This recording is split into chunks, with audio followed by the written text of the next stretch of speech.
Hello friends हमने Indian contract act 1872 की lecture series शुरू की थी और हम already what is contract, what is agreement, what is difference between contract and agreement, what are the various types of agreement contract, हम यहाँ पहुँचे थे। But are the various types of contract में हमने मेनली कॉन्ट्रैक्ट को 3 हिस्सों में divide किया था। First, on the basis of enforcement, types of contract on the basis of enforcement. दूसरा, types of contract on the basis of mode of creation. और तीसरा, on the basis of extent of execution. हमने types of contract on the basis of enforcement कर लिया था। आज हम बात करेंगे types of contract on the basis of mode of creation. इसका मतलब क्या है? What is the meaning that the types of contract on the basis of mode of creation. तो अगर बात की जाए types of contract on the basis of mode of creation, इसका मतलब है कि जब कॉन्ट्रैक्ट बनाया गया था तो वो किस मोड से बनाया गया था। What was the mode while making the contract, during the time of making the contract, what mode was accepted, कौन सा मोड जो है एक्सेप्ट किया गया था, जिस मोड को फॉलो करके कॉन्ट्रैक्ट बनाया गया। क्या कॉन्ट्रैक्ट रिटर्न में था? क्या कॉन्ट्रैक्ट ओरली था, बोल के था? या फिर क्या कॉन्ट्रैक्ट ना तो रिटर्न में था ना तो ओरली था, लेकिन बाई कंडक्ट ही कॉन्ट्रैक्ट बन गया, इम्प्लाइडली भी कॉन्ट्रैक्ट बन गया, ना तो बोला ना तो लिखा, पर इम्प्लाइडली ही कॉन्ट्रैक्ट बन गया। क्या ऐसा था? हम इसी की बात करेंगे। अगर बात की जाए on the basis of mode of creation, तो 3 प्रकार के कॉन्ट्रैक्ट हो सकते हैं। 3 प्रकार के मोड हैं, 3 तरीके हैं जिससे कॉन्ट्रैक्ट बन सकता है या बनाया जा सकता है। The first is express contract.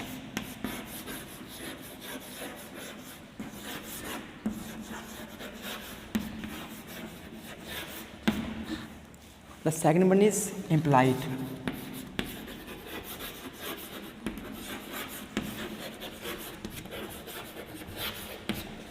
Third one is quasi contract.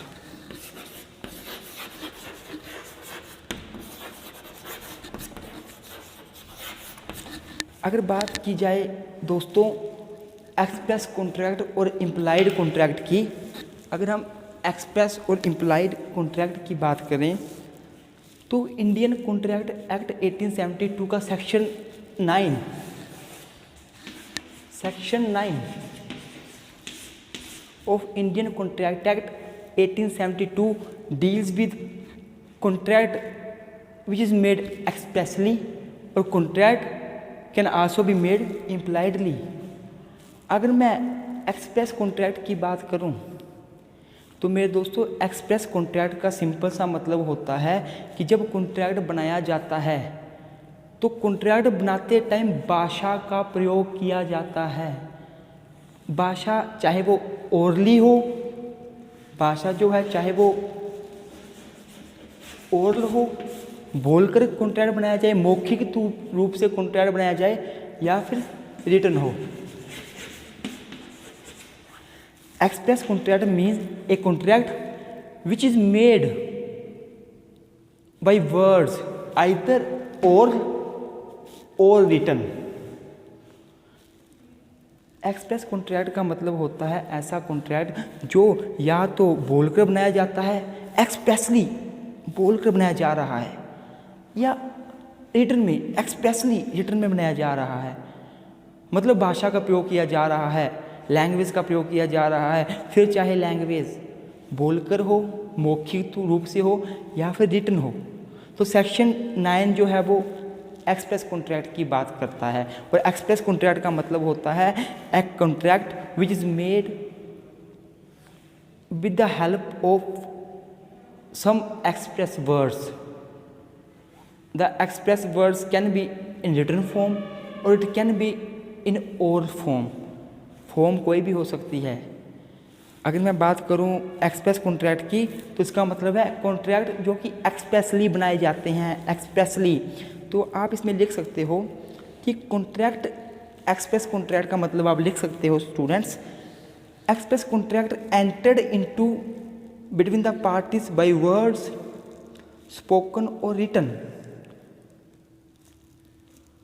Express contract जो है वो कैसे एंटर किए जाते हैं, जब पार्टीज बाय वर्ड्स कॉन्ट्रैक्ट में एंटर करती है, चाहे वो बोलकर कॉन्ट्रैक्ट करे चाहे वो लिखकर कॉन्ट्रैक्ट करे, तो ये दोनों जो बोलकर या लिखकर कॉन्ट्रैक्ट किया जाता है वो होता है एक्सप्रेस कॉन्ट्रैक्ट। जैसे ए ने बी को बोला कि मैं तेरे को 5,000 रुपये में अपना मोबाइल फ़ोन बेचना चाहता हूँ। ए ने ऑफ़र किया बी को कि मैं अपना मोबाइल फ़ोन 5,000 रुपये में बेचना चाहता हूँ। बी ने वो ऑफ़र एक्सेप्ट कर लिया, तो ये एक्सप्रेस कॉन्ट्रैक्ट बन गया। या फिर ए ने लिखा बी को letter, I want to purchase your mobile phone at ₹5,000। क्या तुम मुझे अपना मोबाइल फ़ोन 5,000 रुपये में बेच सकते हो? तो बी ने कहा yes I am ready to sell my mobile phone at ₹5,000। तो ये क्या बन गया, एक प्रोमिस बन गया और ये कॉन्ट्रैक्ट बन गया और ये एक्सप्रेस कॉन्ट्रैक्ट कहलाएगा, क्योंकि या तो बोलकर बनाया गया था या रिटर्न में बनाया गया था। अब बात की जाए इम्प्लाइड कॉन्ट्रैक्ट की, तो इम्प्लाइड कॉन्ट्रैक्ट का मतलब है ऐसा कॉन्ट्रैक्ट जिसमें कंसेंट इम्प्लाइडली दी जाती है। मैं वर्ड यूज़ कर रहा हूँ कंसेंट, इम्प्लाइडली दी जाती है, कंसेंट तो दी जाती है। इम्प्लाइड कॉन्ट्रैक्ट का मतलब है कि ऐसा कॉन्ट्रैक्ट जिसमें कंसेंट तो दी ही जाती है पर इम्प्लाइडली दी जाती है। इन एक्सप्रेस कॉन्ट्रैक्ट में कंसेंट ओरली बोल के दी जाती थी या रिटर्न फॉर्म में दी जाती थी, एक्सप्रेसली रूप से दी जाती थी। लेकिन इम्प्लाइड कॉन्ट्रैक्ट वो कॉन्ट्रैक्ट होते हैं जब कंसेंट इम्प्लाइडली दी जाती है, अर्थात ना तो भाषा का प्रयोग होता है। कॉन्ट्रैक्ट जब बनाए जाते हैं ना तो कोई भाषा का प्रयोग होता है, ना तो वो ओरली होते हैं, ना वो रिटर्न में होते हैं, पर कॉन्ट्रैक्ट बनाया जाता है क्योंकि कंसेंट इम्प्लाइडली दी जाती है। तो इम्प्लाइड कॉन्ट्रैक्ट का मतलब है ऐसे कॉन्ट्रैक्ट जो कि बनाए जाते हैं by giving the implied consent. When the parties to a contract enter into contract impliedly without giving any kind of consent expressly, that is by giving consent with the help of words either written or spoken। तो ऐसी contract को implied contract कहा जाएगा। Implied contract अगर आपने लिखना हो आप लिख सकते हो कि section 9 also deal with the implied contract. Simply implied contract means a contract, simply implied contract means a contract which are formed by the act or conduct of the parties and not by the words। Simple सी बात है, implied contract का मतलब होता है वो contract जो कि फॉर्म किए जाते हैं बाय द एक्ट और conduct of the parties but not by the words. जब किसी व्यक्ति के एक्ट से, के बिहेव से पता चलता है कि वो कॉन्ट्रैक्ट करना चाहता है, तो ये इम्प्लाइड कॉन्ट्रैक्ट की कैटेगरी में आता है। वो वर्ड्स यूज़ नहीं करता, ना तो वो रिटर्न वर्ड यूज़ करता है ना वो ओरल वर्ड यूज़ करता है, तो कॉन्ट्रैक्ट में एंटर करना चाहता है क्योंकि वो इम्प्लाइड कंसेंट दे रहा है। और ये कैसे पता चलेगा कि उसकी कंसेंट इम्प्लाइड है या नहीं है? उसके कंडक्ट से। When the parties to a contract enter into contract not by words but by conduct but by behavior, then it's called the implied contract। section 9 also deal with the implied contract। अगर आप section 9 पढ़ोगे तो वहाँ पे implied promise, express promise लिखा हुआ है। आप कंफ्यूज मत होना कि यहाँ पे तो implied promise और implied express promise लिखा हुआ है। promise बनता ही कब है? प्रोमिस कब बनता है? जब एक पार्टी ऑफर करती है, दूसरी पार्टी एक्सेप्ट करती है, तो वो प्रोमिस बन जाता है। और जब वो प्रोमिस के साथ साथ कंसीडरेशन भी मिल रही हो तो वो एग्रीमेंट बन जाता है। और जब वो एग्रीमेंट एनफोर्सेबल बाय लॉ हो तो वो कॉन्ट्रैक्ट बन जाता है। तो ये हम इम्प्लाइड कॉन्ट्रैक्ट की बात भी कर सकते हैं, प्रोमिस को कॉन्ट्रैक्ट भी ले सकते हैं। तो सेक्शन 9 डील करता है इम्प्लाइड कॉन्ट्रैक्ट से। अब बात की जाए क्वासी कॉन्ट्रैक्ट से। दोस्तों मैं एक बार बता देता हूँ कि एक्सप्रेस कॉन्ट्रैक्ट में हमेशा कॉन्ट्रैक्ट बाय वर्ड्स किया जाता है, वर्ड चाहे रिटन में हो चाहे ओरली हो, लेकिन इम्प्लाइड कॉन्ट्रैक्ट में जब एंटर किया जाता है तो बाय वर्ड्स नहीं किया जाता है, बाय कंडक्ट बंदा एंटर हो जाता है, बाय बिहेवियर एंटर हो जाता है। इसका एग्जांपल दे देता हूँ मैं आपको, जैसे कि रेलवे टिकट, आप रेलवे स्टेशन में टिकट लेते हो, आपने कोई ऑफ़र नहीं किया, कुछ नहीं किया, आपने बोला कि मेरे को जाना है चंडीगढ़ या मेरे को कहीं और जाना है, टिकट चाहिए, पैसे दोगे? लोगे? मतलब बोलना ये हुआ कि इम्प्लाइडली या बस में जाके बैठ जाते हो। सबसे बड़ा एग्जांपल है बढ़िया, बस में बैठना।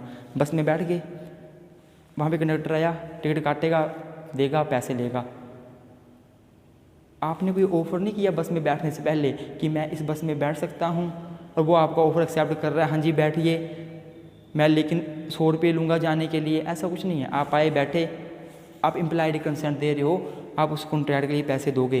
अगर आप नहीं दोगे तो कभी भी बस वाला आपको उतार सकता है और आप उसके अगेंस्ट केस नहीं कर सकते, क्योंकि आप कॉन्ट्रैक्ट ब्रीच कर रहे हो, वो नहीं। वो तो अपना काम पूरा कर रहा है, आप अपनी ऑब्लिगेशंस पूरी नहीं कर रहे, वो तो कर रहा है, तो आपका कॉन्ट्रैक्ट जो पूरा बन नहीं पाएगा, फुलफिल नहीं हो पाएगा। अब बात की जाए क्वासी कॉन्ट्रैक्ट की, तो क्वासी कॉन्ट्रैक्ट का क्या मतलब है? क्वासी कॉन्ट्रैक्ट, पहली बात तो जो इंडियन कॉन्ट्रैक्ट एक्ट है उसका यहाँ लिख देता हूँ, सेक्शन 68 से लेकर 72, इंडियन कॉन्ट्रैक्ट एक्ट के सेक्शन 68 से लेकर 72 क्वासी कॉन्ट्रैक्ट से डील करते हैं। क्वासी कॉन्ट्रैक्ट का मतलब होता है कि ऐसे कॉन्ट्रैक्ट जो ना तो किसी ऑफ़र ना तो किसी एक्सेप्टेंस, आपको पता है कॉन्ट्रैक्ट बनने के लिए ऑफ़र और एक्सेप्टेंस होना बहुत ज़्यादा ज़रूरी है। एक पार्टी ऑफ़र करे, दूसरी एक्सेप्ट कर ले, सो एंड सो जो भी है। बिना ऑफ़र एंड एक्सेप्टेंस के कभी एग्रीमेंट ही नहीं बनता, तो कॉन्ट्रैक्ट की तो बात ही दूर है। तो क्वासी कॉन्ट्रैक्ट वो कॉन्ट्रैक्ट होते हैं जो without any offer, without any acceptance के ही बन जाते हैं। ना तो क्वासी कॉन्ट्रैक्ट में कोई पार्टी ऑफ़र करती है, ना तो कोई पार्टी एक्सेप्ट करती है, बस without the offer and acceptance contract अपने आप बन जाते हैं। क्यों बन जाते हैं? क्योंकि लॉ उन कॉन्ट्रैक्ट को रिकॉग्नाइज करता है, लॉ उनको मानता है कि ये कॉन्ट्रैक्ट हैं। उन सर्कमस्टांसेस को देखकर मैं आपको एग्जांपल दे दूंगा क्या क्या सर्कमस्टांसेस हो सकती हैं। कुछ ऐसी सर्कमस्टांसेस हो सकती हैं जिनको देखकर लॉ कई प्रकार की चीज़ों को कॉन्ट्रैक्ट मान लेता है। क्यों मानता है? ताकि जस्टिस दिया जा सके, ताकि सबके साथ न्याय किया जा सके। मैं आपको एक एग्जांपल दे देता हूँ। मान लो एक माइनर है, छोटा बच्चा है, वो अपने मामा जी के घर रहता है और उस माइनर के मम्मी पापा नहीं हैं, वो अकेला है। उसके जो मामा जी हैं वो उसका लालन पोषण सब कुछ कर रहे हैं, उसके लिए पैसा खर्च कर रहे हैं, उसको पढ़ा रहे हैं, उसके रोज़मर्रा की ज़िंदगी में जो जुड़ी चीज़ें हैं वो पैसे खर्च कर लेके आ रहे हैं उसके लिए। अब देखो जो मामा जी हैं वो माइनर के साथ कॉन्ट्रैक्ट नहीं कर सकते, क्योंकि एक मेजर जो है माइनर के साथ कॉन्ट्रैक्ट कर नहीं सकता। अगर माइनर के साथ उसने कोई कॉन्ट्रैक्ट किया, वो कॉन्ट्रैक्ट कभी बनेगा ही नहीं, बल्कि एग्रीमेंट ही बनेगा, और वो भी वॉइड एग्रीमेंट बनेगा। अर्थात null and void from the very beginning, void ab initio, zero माना जाता है वो, क्योंकि minor is not complainant party to enter into contract. Minor जो है कंप्लेनेंट पार्टी नहीं होती कि वो कॉन्ट्रैक्ट में एंटर करे। तो आप मान लो कि एक माइनर है, उसके मम्मी पापा नहीं है, वो अपने मामा जी के घर में रहता है और मामा जी उसका लालन पोषण कर रहे हैं। और जो माइनर है, जो छोटा बच्चा है, 18 साल से कम उम्र का बच्चा है, वो क्या करता है, वो उसके नाम उसके मम्मी पापा बहुत सारी ज़मीन उसके पीछे छोड़ गए थे, बहुत सारी ज़मीन उसके नाम पे करवा गए थे, उसके पीछे छोड़ गए थे। अब देखो जो मतलब कि जो मामा जी हैं वो माइनर से तो नहीं कोई चीज़ें ले सकते, लेकिन जो मामा जी हैं उसके, वो उसकी माइनर की ज़मीन में से, लैंड में से, प्रॉपर्टी में से अपना हिस्सा निकाल सकते हैं। नेसेसरी एक्सपेंसेस जो खर्च कर रहे हैं मामा जी, उनका खर्चा ले सकते हैं और मामा जी को कोई रोक नहीं सकता, क्योंकि मामा जी के पास राइट है। क्योंकि सेक्शन 68 जो है, सेक्शन 68 जो है इंडियन कॉन्ट्रैक्ट एक्ट का, वो इन सर्कमस्टांसेस के बारे में बताता है कि अगर ऐसा हो जाए, कोई मेजर है वो नेसेसरी चीज़ें सप्लाई कर रहा है माइनर को या किसी पागल व्यक्ति को, तो उस मेजर जो व्यक्ति है उसके पास राइट है कि वो उन नेसेसरी चीज़ों का जो खर्चा है वो उस पागल व्यक्ति या माइनर व्यक्ति की प्रॉपर्टी से ले सकता है। फिर चाहे उनके बीच कोई कॉन्ट्रैक्ट नहीं हुआ था, ना तो कोई ऑफर हुआ था, ना कोई एक्सेप्टेंस हुई थी, कल को माइनर ऐसा नहीं बोल सकता कि सर आपने कैसे मेरी प्रॉपर्टी में से ले लिया सामान, कैसे प्रॉपर्टी में से खर्चा पानी ले लिया, मैंने कौन सा कोई ऑफ़र किया था आपको कि आप मेरे को मेरा लालन पोषण करो फिर मेरी प्रॉपर्टी से ले लेना, और आपने कौन सा एक्सेप्टेंस की थी। ऐसा नहीं है। पर उसको लो जो है जस्टिस प्रोवाइड करने के लिए, इक्विटी के लिए, जब मामा जी को जस्टिस प्रोवाइड हो जाए अपने आप ही ऑटोमेटिकली लो उसको कॉन्ट्रैक्ट मान लेता है। Therefore, when the contract is made without any offer, without any acceptance, but due to some circumstances, because of some circumstances, the law assume such things as contract, तो ऐसे कॉन्ट्रैक्ट को quasi contract कहा जाता है। मैं quasi contract का आपको एक और एग्जांपल देता हूँ, बहुत बढ़िया। यहाँ मिटाकर मैं आपको साफ करके एग्जांपल देता हूँ एक क्वासी कॉन्ट्रैक्ट का। आप देखो, आपको और अच्छे से समझाएगा स्टूडेंट्स। क्वासी कॉन्ट्रैक्ट आप समझ तो गए होंगे। क्वासी कॉन्ट्रैक्ट का मतलब होता है वो कॉन्ट्रैक्ट जो पार्टी एंटर करती है बिना किसी ऑफर के और बिना किसी एक्सेप्टेंस के। अब क्वासी कॉन्ट्रैक्ट का एक और बड़ी एग्जांपल देखो, ए और बी हैं। आप सोचो कि ए जो है एक दुकानदार है, ए एक शॉपकीपर है,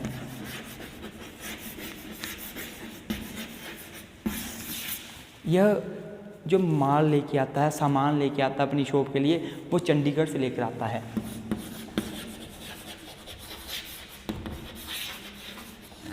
ये जो एक शॉपकीपर है वो चंडीगढ़ से सामान लेके आता है।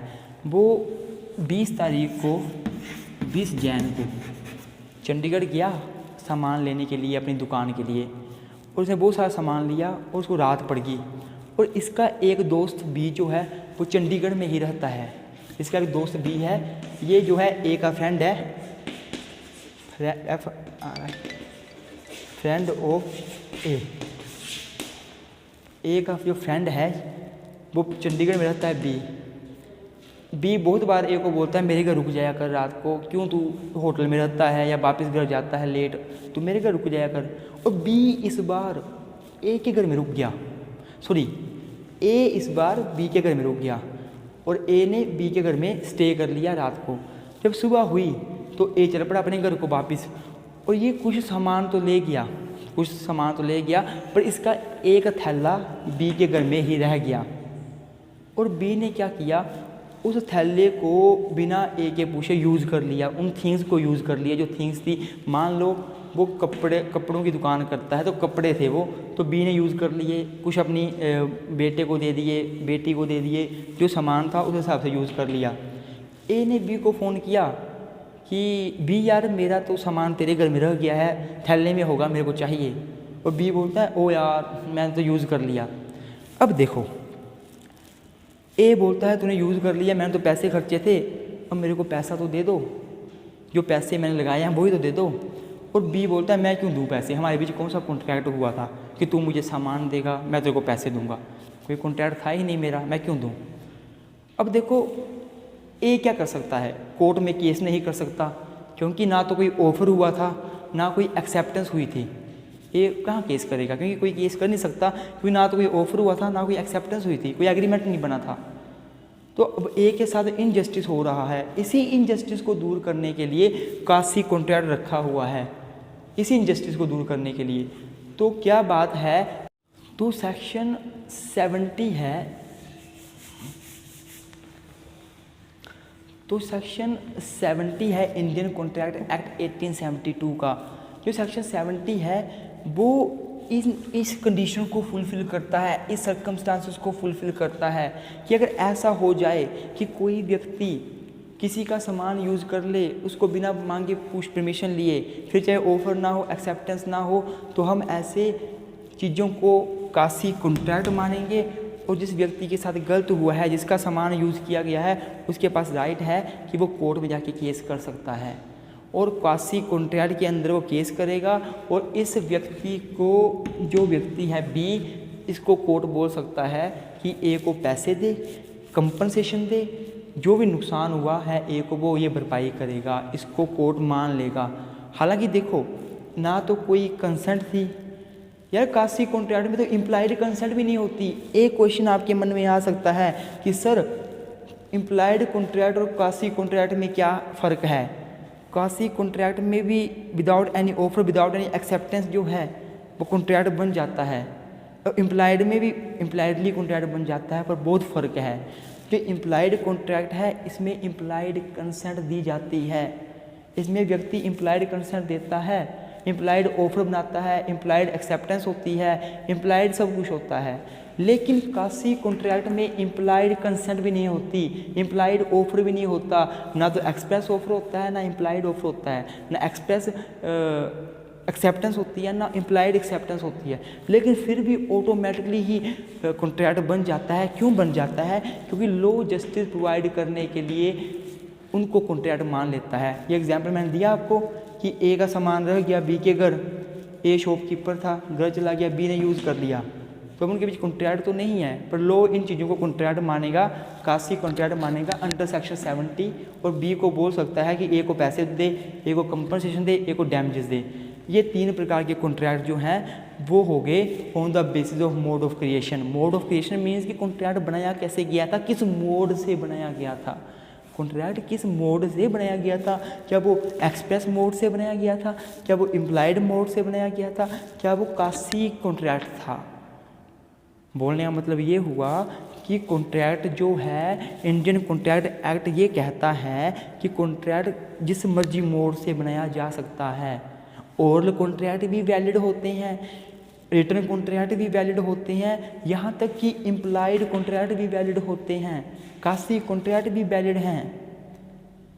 और कोई व्यक्ति जो है वो ये नहीं बोल सकता कि कॉन्ट्रैक्ट तो रिटर्न में ही होना चाहिए, कॉन्ट्रैक्ट जैसे मुझे बनाया जा सकता है। बस फ़र्क एक है कि रिटर्न कॉन्ट्रैक्ट की वैलिडिटी ज़्यादा होती है, रिटर्न कॉन्ट्रैक्ट की जो मतलब कि एविडेंस है वो स्ट्रॉन्ग एविडेंस है, उसमें केस जल्दी सोल्व होगा, जल्दी डिसीजन मिलेगा आपके फेवर में। पर इम्प्लाइड कॉन्ट्रैक्ट में जो है या ओरल कॉन्ट्रैक्ट में, क्योंकि एक्सप्रेस कॉन्ट्रैक्ट का ये पार्ट है ओरल, उसमें थोड़ी दिक्कत आएगी प्रूव करने में। बाकी एक बात है। थैंक यू स्टूडेंट्स, मैं आशा करता हूँ आपको मेरी वीडियो समझ आई होगी। कोई भी क्वेश्चन हो आप कमेंट बॉक्स में कमेंट कर सकते हैं, मैं उसका आंसर जरूर दूंगा। धन्यवाद।